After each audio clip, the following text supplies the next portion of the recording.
Hey guys, and welcome back to my channel. So today I want to talk about how to stay motivated when you're taking the exams.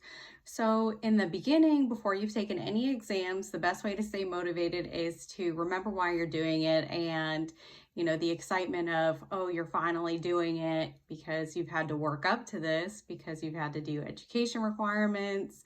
You may or may not have completed your work requirements. So just keep that in mind when you're studying, when you're going through the exams, and if you've passed some, failed some, let that be a motivation to you, because pushing forward and getting that passing score, I mean, that to me is a really good feeling. And it's like, oh my God, like I passed, even though, you studied your butt off, but it's still a shocker.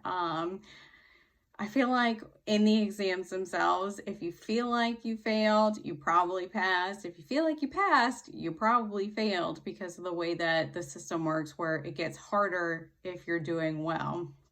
So another way to stay motivated is to tell your friends. Tell your friends like, hey, I got another exam coming up, or like, let's celebrate after, like after the exam, pass or fail, like, other things that you enjoy doing. That you haven't been doing because you've been studying. Tell your family when your tests are. Now, I've heard a lot about telling family when your tests are, telling people in general when your tests are. Don't do it, because then when you fail, everybody knows that you fail. They're not easy exams. So what if you fail, especially if you're doing other things, like if you have a full-time job, if you're still trying to go to school, like big deal. I tell them, because then they're like, hey, your exam's coming up, like, can we do anything? Can we do flashcards with you? Old classmates or current classmates, if they're on the same path, they are a great resource, especially if you're like, hey, I don't understand, this. And, they can break it down for you or tell you what they think. Or if you start throwing questions at them, they might turn around and start throwing questions at you. And it's just a good way to, keep it relevant in your life with other people. So it's not just you being a hermit in whatever your study place is and just shutting off the world. Like, have other people involved. That's a great motivational tool.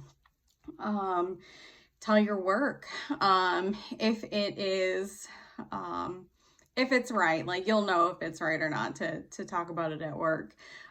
For me at my former job, telling them, yeah, like I'm definitely wanting to go and get my CPA license.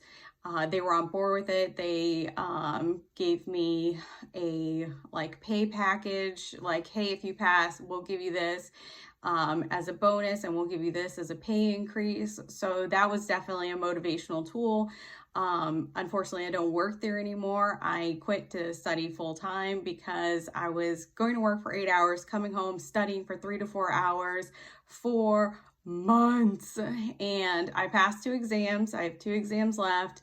And, the exams pass or drop off after a certain amount of time and whatnot. And I'm not super close to that. It's still a year away from that, but I needed to focus on that. But it was a great motivational tool. So talk to your job if you feel like it's right. Let's see. Goals. So if you are like at the point where I'm at, where I've got 2 down, 2 to go, like, just remember that there is light at the end of the tunnel. Just think like, oh, like, I'm about to be a CPA, I'm going to do this, and, whatever. Whatever that dream job that you have, if that's your goal, one of the things that I would like to do is I would like to go further in my education, and I want to write textbooks. That's my dream job. And so nobody's going to buy like Carriepedia textbooks, but they might buy, Dr. Carriepedia textbooks, CPA, like, with some letters on there. So that's a goal of mine. And that's something that, keeps me motivated. Like, I need to get to this point in order to be able to do this. And then, it's all a domino effect. If you take it in small bites and you just kind of keep going, like, this is one small bite, and then, get work experience in whatever field that you want to be in, and then whatever your next goal is. So that's what keeps me motivated. I feel like I'm a lifetime student, so I don't know, staying motivated hasn't been that much of an issue for me, but whenever I'm feeling down about it, like, talk to your friends, talk to your family, and if you keep them in the loop about it, then they'll ask you about it, and it'll definitely give you a little bit of pressure, but in a good way. Well, thanks for watching. If you haven't subscribed yet, subscribe, hit the subscribe button, and like this video.